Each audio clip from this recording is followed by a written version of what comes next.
The Mazda 3 is a special car, but this one is extra special, and for two reasons. Firstly, this is the only Mazda 3 that you can get with a manual transmission, and secondly, this is the only Mazda 3 that you can get that is fully loaded with the naturally aspirated 2.5 engine. If you want the goodies like the heads-up display and the Bose sound system, you have to get it with a manual transmission, which is an interesting choice that Mazda decided to make. But if you love driving, which you definitely do if you're considering a Mazda, then this is something that should make you excited because they don't make cars with engines like this anymore. This sort of large displacement, naturally aspirated engine with that sort of instantaneous linear torque, they just don't do that anymore in cars.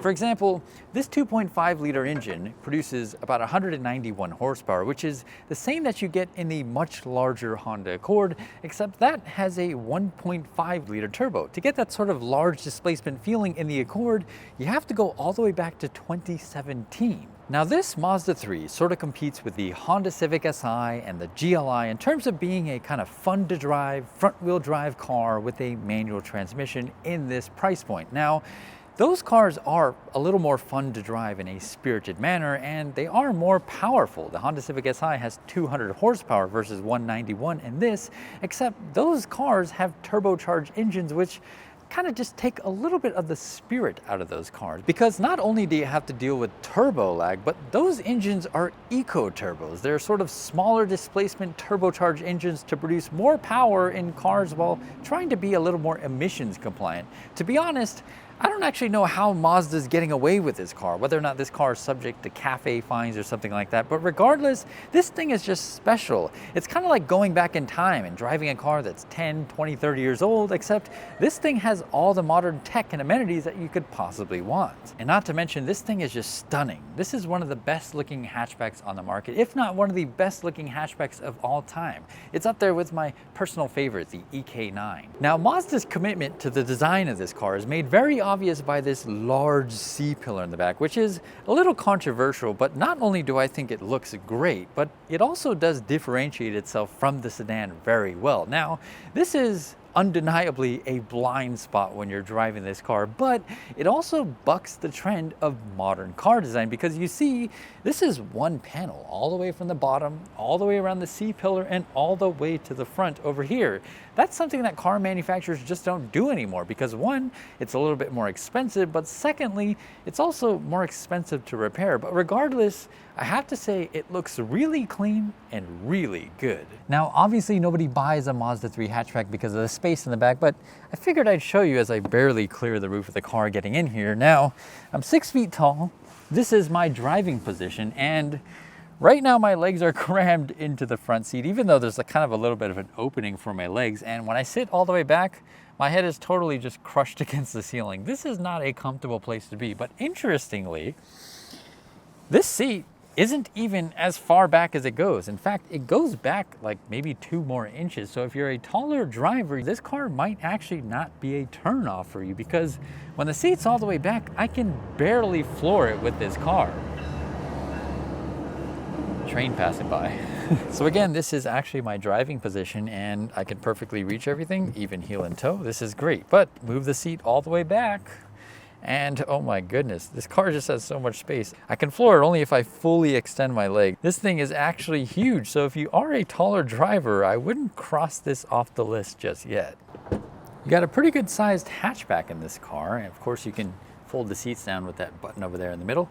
And then underneath the floor, a rare sight these days, you have a spare tire with a Bose sound system subwoofer in there, which is pretty nice. You got a locking switch on the door, but you actually don't need it because this car comes with walkaway auto lock. You have a metal door handle, which feels great. You got your memory positions over here and a little hidden storage over here, which is kind of nice. And then over here on the top, you have your blank switches, one of which would be your 360 camera if you had the premium 2.5 turbocharged model. And of course, you got a traditional moonroof, which is kind of nice. Sunglass holder, vanity mirror, which feels really solid, very high quality. Now, one downside, as you can see, is the center console is lined with piano black, which, as you can see, has quite a few scratches on it.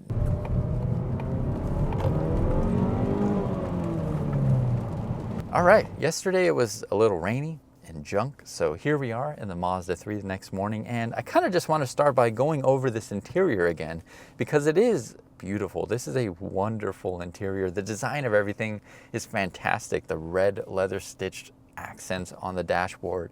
Everything is just high quality. We have soft touch materials everywhere. I think this is plastic, but this is actually metal. It is a beautiful design. It is wonderful. The infotainment system is not my favorite. I know a lot of people love this button and dial layout. With the way that the car is designed, it's perfectly acceptable. However, this one, unlike the 2.5 Turbo Premium that I had a couple months ago, is not a touchscreen. Not only is the screen slightly smaller, hard to tell, but it's slightly smaller, but it's not a touchscreen, which is weird considering this is the fully loaded 2.5 naturally aspirated engine. Now, when it comes to CarPlay though, this is where things get a little frustrating. So, pull up CarPlay by pulling the lever back, the knob back, whatever this is called, the dial. And this is how you access CarPlay, which is a little annoying. It's not my favorite in the world. And yeah, this is you get used to it, but it's not great. The whole point of this system is to be eyes on the road. This makes it a little bit more difficult to do. Now, the map is where things get really annoying. Let's say I want to type in a destination, go to the search button. Obviously, you're not going to be using the keyboard in this car. Look at that. Wow, that is crazy. Yeah, trying to find things is just, oh man, I guess it's doable, but this is pretty not great, I'll have to say. But when it comes to certain things like browsing list, if you're browsing lists of songs, this is definitely the best way to navigate. Another thing that this car doesn't have that the 2.5 Turbo does have is a 360 camera. But honestly, this camera quality is exceptional. As you can see, the detail is phenomenal. I want to say it's like a 2K camera or something like that. It looks great. But as you can see, the execution is just not good. We have blank space on the bottom of this ultra wide screen, which means we're just not fully utilizing the screen already. I just wish Mazda did this kind of multi-view thing where you just push this button right here and it allowed you to crop in and fill the entire screen, maybe like right over here or maybe a little bit higher, and it just cropped in and just allowed you a little more visibility. I honestly think that would be better than having a 360 camera because this is a small car. You don't really need something like that.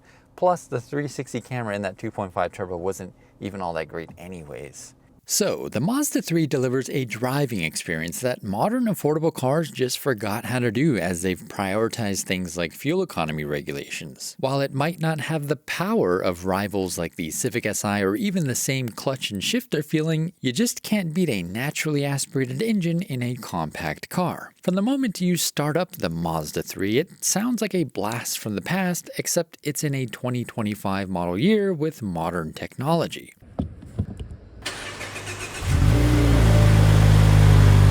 Sure, it lacks a limited slip diff and it does have a torsion beam in the back, and if you're pushing it hard enough you can notice these things, but it's still fun to drive around the corners and it has a sportier drive with a fairly stiff suspension, but it's just not meant to be tracked or driven hard. Some mild annoyances are the extremely skinny tires and the long throw into second gear. While this car doesn't have the rev hang found in the Civic Si, which I hated, waiting for the revs to drop in the Mazda 3, especially from first to second, takes just as long as the Civic Si. So I'll show you that long throw into second.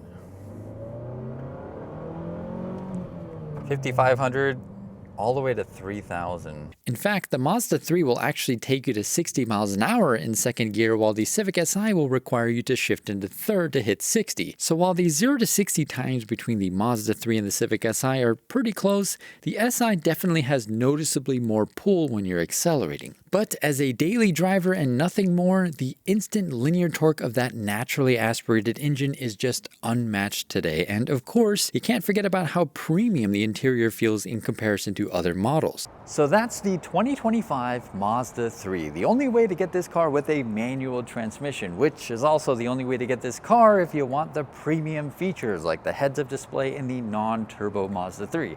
I'm sure that's going to be disappointing for some people who would rather have this car with an automatic transmission, which kind of might be the market because this price point and features and things like that. However, if you want a Mazda 3 with a manual transmission and premium features and you're not looking for that kind of sporty racer boy Civic Si-like car, this thing is a fantastic little car to drive.